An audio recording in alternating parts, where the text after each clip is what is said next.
I once waited at the edge of my own life, believing love would arrive like a hero, believing someone else would pull me out of the dark, until I realized the hands I was waiting for were always my own. I used to believe love would save me. Not just love, but a person. Someone who would notice my silence, understand my pain without explanation, and arrive exactly when I was falling apart. In my story, love was a rescuer. I wrote it that way in my heart. I thought if I loved deeply enough, waited patiently enough, someone would come and pull me out of the places I could not escape alone. So I waited. I waited in broken rooms of hope, calling it faith, calling it romance, calling it destiny.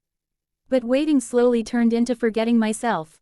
I stopped listening to my own needs because I believed someone else would hear them for me. I stopped fighting for my dreams because I thought love would carry me there. I stayed in pain longer than I should have because I believed suffering was proof of devotion. And every time love didn't arrive the way I imagined, I blamed myself for not being worthy enough to be saved. Then one day, I realized something painful and freeing at the same time. Love was never meant to rescue me. Love was never meant to replace my strength. Love was meant to walk beside me, not carry me while I lay still. The moment I understood this, my heart didn't close, it woke up.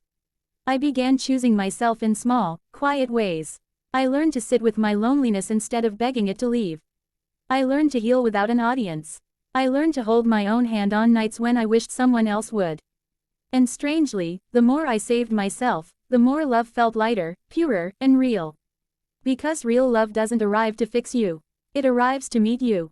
It doesn't complete you, it recognizes you. When you stop waiting for someone to save you, you stop loving from desperation and start loving from abundance. You stop asking love to fill your emptiness and start offering love from your fullness. And that is when love becomes a choice, not a rescue. A partnership, not a survival plan. Two people standing, not one person carrying another. Because the greatest love story is not about being saved, it's about becoming strong enough to love without losing yourself. I grew up believing love had a face, a voice, a dramatic entrance. In my imagination, love always arrived late but powerful, like a hero stepping into chaos, promising safety, meaning, and relief.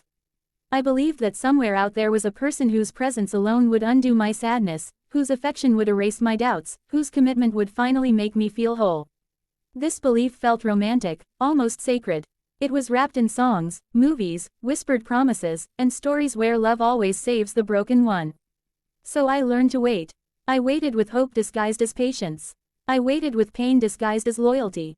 I told myself that real love comes when you are at your weakest, that being rescued is proof of being deeply loved.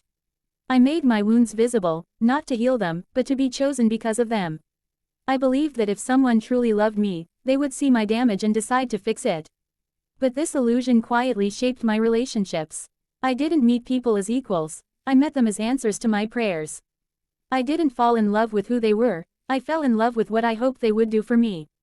Every kind gesture felt like a promise of salvation, every distance felt like abandonment. Love became a test I kept failing because no one could live up to the role of rescuer I had written for them. And when they tried to love me normally, imperfectly, humanly, I felt disappointed. Not because they were unkind, but because they were not magical. They had fears of their own, wounds of their own, limits of their own. I wanted a savior, not a partner. I wanted to be carried, not accompanied. Slowly, the illusion began to crack. I noticed how exhausting it was to expect someone else to hold the weight of my healing. I noticed how unfair it was to ask love to fix what I refused to face. I noticed how small I made myself in the hope that someone would lift me up. The illusion of the rescuer in love is beautiful, but it is heavy. It turns affection into obligation, connection into pressure, romance into responsibility. It teaches us to wait instead of rise, to hope instead of act, to look outward while our own hearts quietly ask to be seen, heard, and held from within. At first, waiting felt noble. It felt like patience, like loyalty, like believing in love even when love was not present. I told myself that waiting was proof of depth, that enduring emptiness meant my heart was sincere.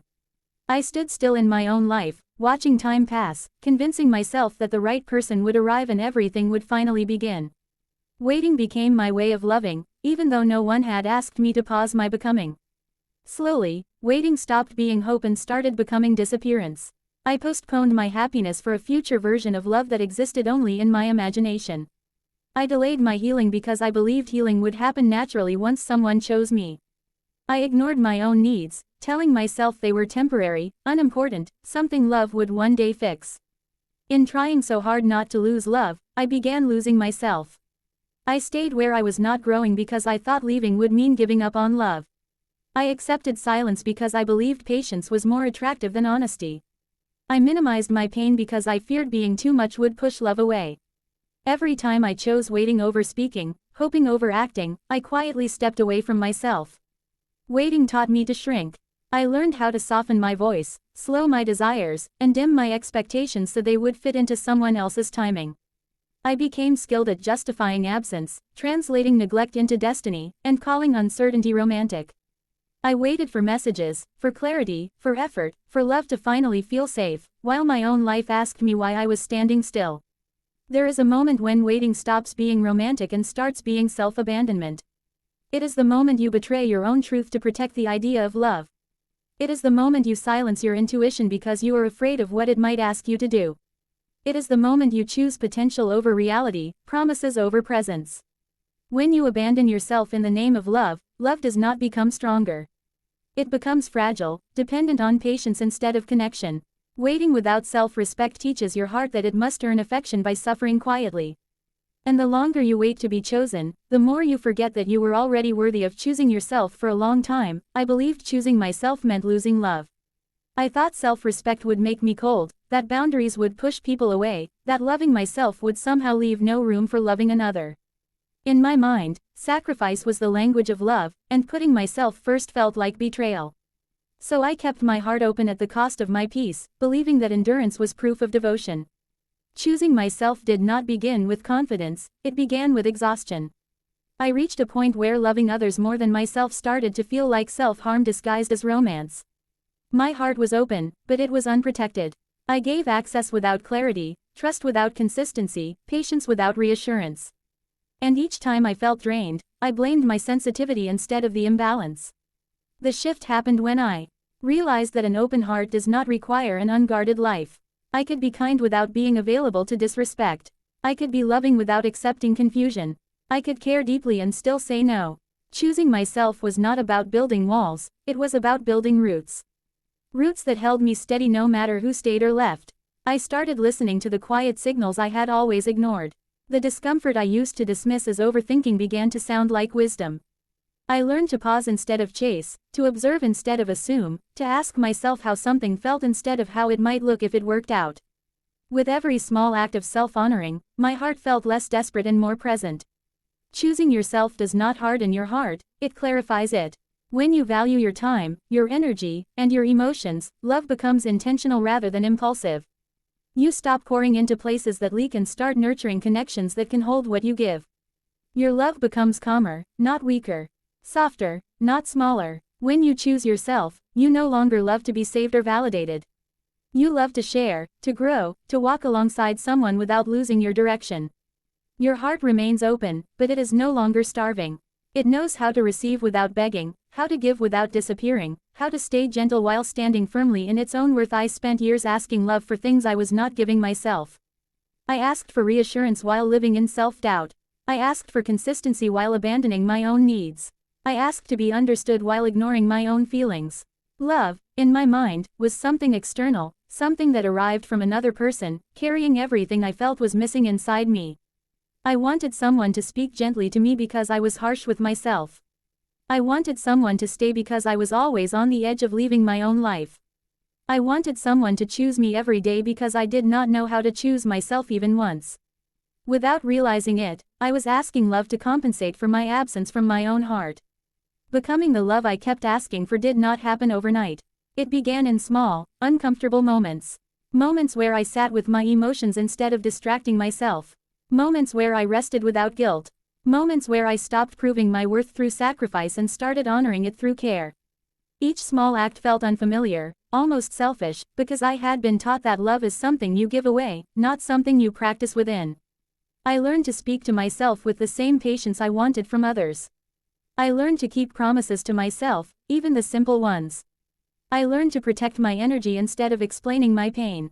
Slowly, the emptiness I expected others to fill began to soften, not because someone arrived, but because I did. When you become the love you keep asking for, your expectations change. You stop chasing intensity and start valuing safety. You stop confusing attention with affection. You stop mistaking inconsistency for mystery. Love no longer feels like something you must earn through endurance, it feels like something that flows naturally when you are aligned with yourself. This kind of self-love does not make you independent to the point of isolation. It makes you available in a healthier way. You show up without resentment, give without depletion, and receive without fear. The love you offer others becomes a reflection of how you treat yourself, steady, honest, and rooted in self-respect rather than longing. I once believed love was about two broken people holding each other up, surviving together in the same storm. I thought struggle was what made love deep, that shared pain was the strongest bond two hearts could have. I believed if two wounded souls clung tightly enough, they could keep each other from falling apart. That belief felt romantic, intense, and meaningful, but it was also heavy. When two incomplete hearts come together looking to be saved, love becomes a place of need instead of connection. Every disagreement feels like a threat. Every distance feels like rejection. Every silence feels unbearable. Love starts carrying the weight of healing, validation, and identity, and slowly, it begins to collapse under expectations it was never meant to hold. A whole soul does not mean a perfect one. It means someone who takes responsibility for their own healing, their own emotions, their own growth. It means someone who does not expect their partner to be a therapist, a savior, or a solution. When two people meet from this place, love feels lighter. It is chosen, not required. It is shared, not demanded. Between two whole souls, love becomes a space of support rather than survival. They walk together, but neither disappears. They lean on each other, but neither loses balance. Their connection is built on honesty instead of fear, presence instead of dependency. They can miss each other without losing themselves. They can disagree without feeling abandoned. This kind of love allows vulnerability without helplessness. It welcomes softness without weakness. Each person brings their own sense of worth into the relationship, so love becomes an addition, not a rescue. They do not ask each other to fill emptiness, they share fullness. They do not cling out of fear, they hold on out of choice. When love grows between two whole souls, it feels calm even in uncertainty. It feels safe even in silence. It feels strong without needing to prove itself. There is room for individuality, for growth, for change. Love becomes less about being saved and more about being seen, less about survival and more about companionship, less about completion and more about connection.